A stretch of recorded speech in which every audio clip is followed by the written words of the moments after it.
qualify that by saying they don't know for sure because nobody will tell the truth about it, is they estimate there's 700,000 people in this country who are at some strange, weird kind of brain chemical level of trans something.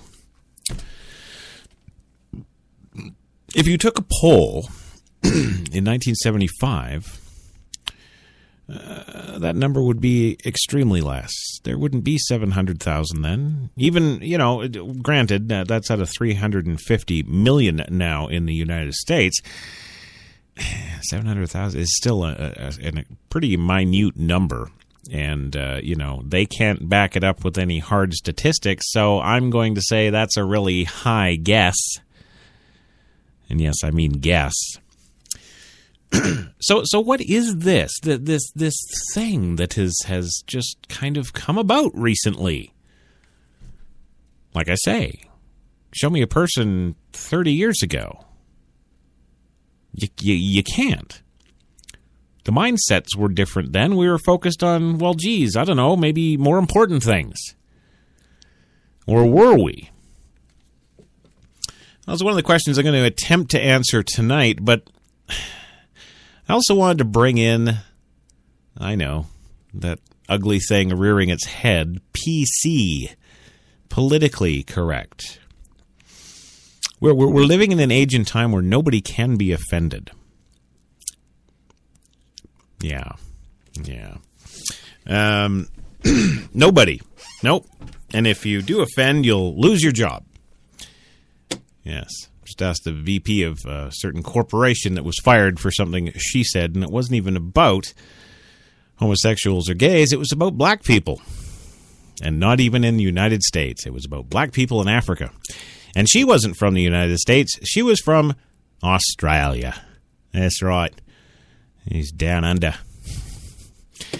Yes, she was. And now she's out of a job, and she can't get hired as a VP at another corporation because of what? A statement she made in passing, not even thinking, on Twitter. Yeah. Because it went viral. Because the PC people, whoever the hell they are, just won't have that no more. Lost her job, lost her livelihood. Gone.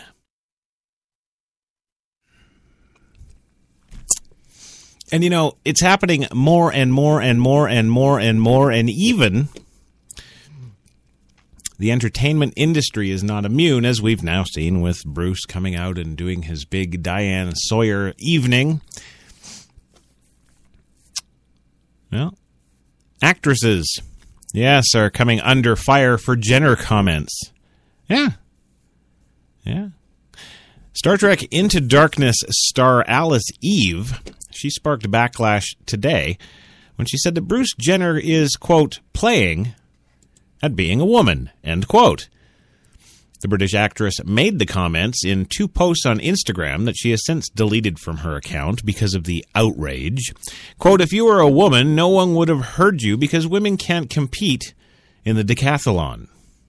There you go. Interesting fact there. Eve wrote, according to the BBC, quote, you would be a frustrated young athlete who wasn't given a chance, end quote.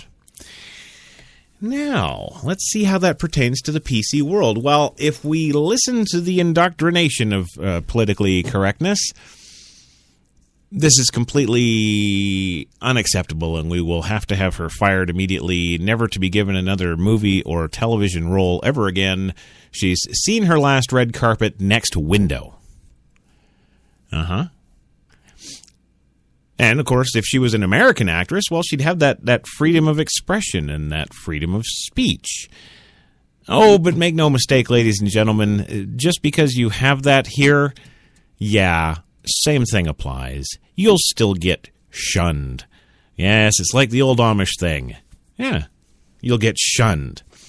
And isn't it interesting that in this day and age where so many different groups are trying to pry us with closed fists and a huge pry bar, trying to pry us from traditionalism, they're doing it so hard that bar is beginning to bend and is coming close to breaking.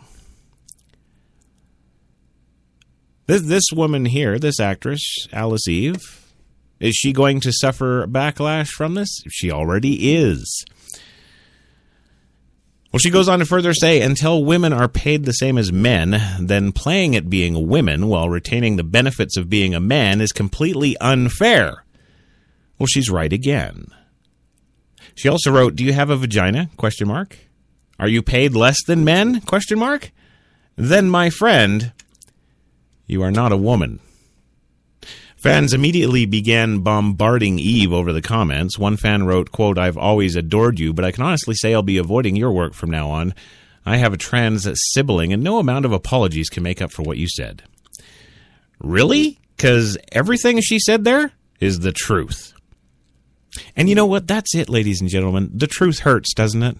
We can't handle the truth, literally, to coin that movie.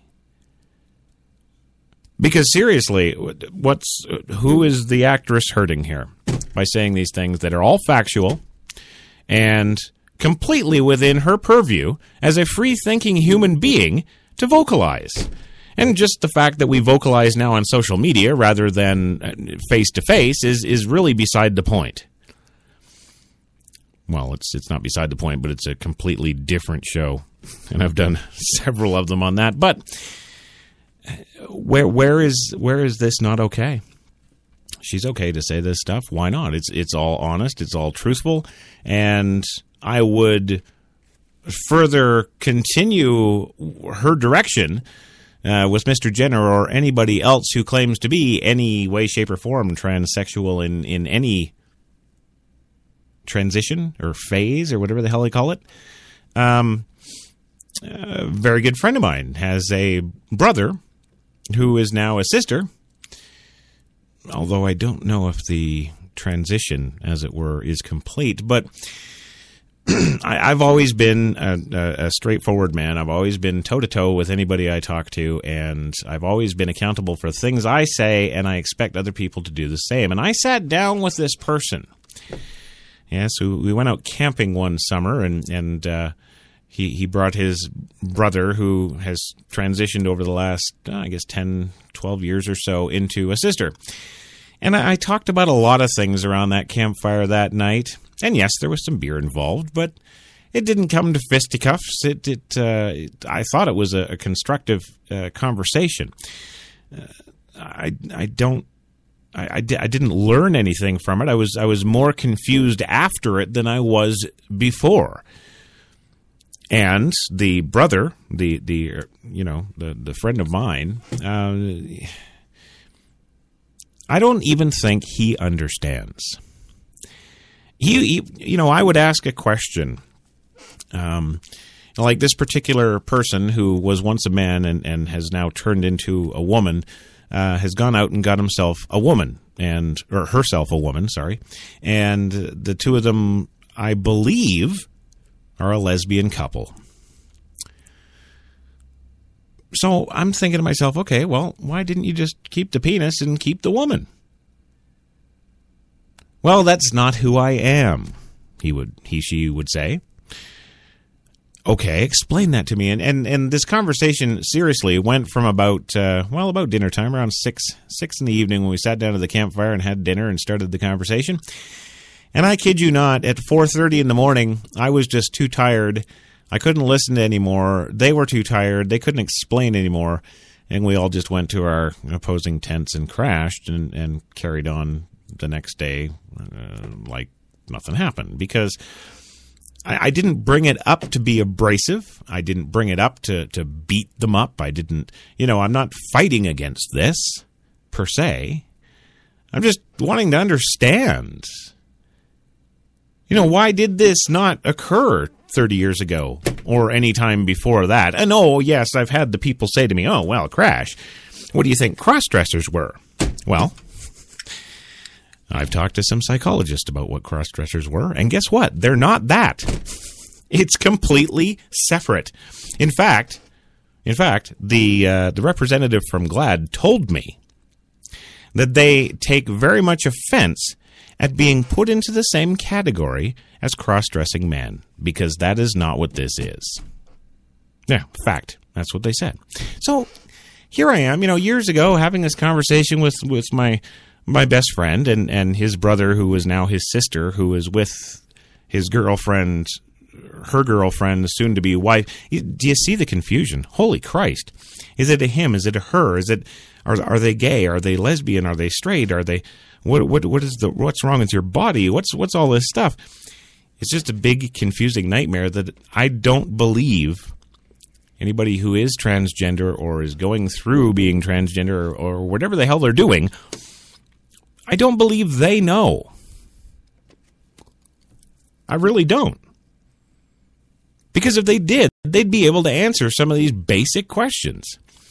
And they wouldn't take offense to some of these people like Alice Eve making these completely fair and true statements and asking completely fair and true, honest questions. Since when do we come under fire for asking a question? In my best friend's brother or sister's case, it was a complete adult conversation that we all sat around the campfire. I had my girlfriend with me. My buddy had his, and his brother / sister had her / wife girlfriend. Yeah, it was we had this conversation, and it nobody got offended, nobody got hurt. There was a lot of explaining going on. There was a lot of more questions that were generated because of some of the explaining, because it didn't make sense. It was like the arguments were cyclical, and it was it was a tough night. But ever since then, I've never been one to just point the finger at somebody and go, "Oh, look at them." I'm not a judge. I judge people based on their behavior, not what's in their pants or what's not in their pants or how they dress or how they present themselves. I base my judgments on behaviors, and it served me well all my life. In this particular case, it's almost like, and postulate this over the next commercial break, it's almost like these people are doing this for, A, a huge amount of attention because it's all the rage right now. B, they can get no end of attention from pretty much any different group, race, organization, association, government, etc., etc. Because why? Well, everybody's afraid of offending anybody. If we do that, there'll be a court case, and then it'll go to the Supreme Court, and it'll be an international thing. And no, we just better not say anything. And that's another question for the good old Crash Talk tonight. What do you think is happening to our society as more and more things like this develop, and the less and less anybody says about anything? Postulate that. We'll be back in 2 minutes. And you are listening to Crash Talk with Christopher John Taylor, a.k.a. Crash Jesus, on HTLA Radio 1, New York.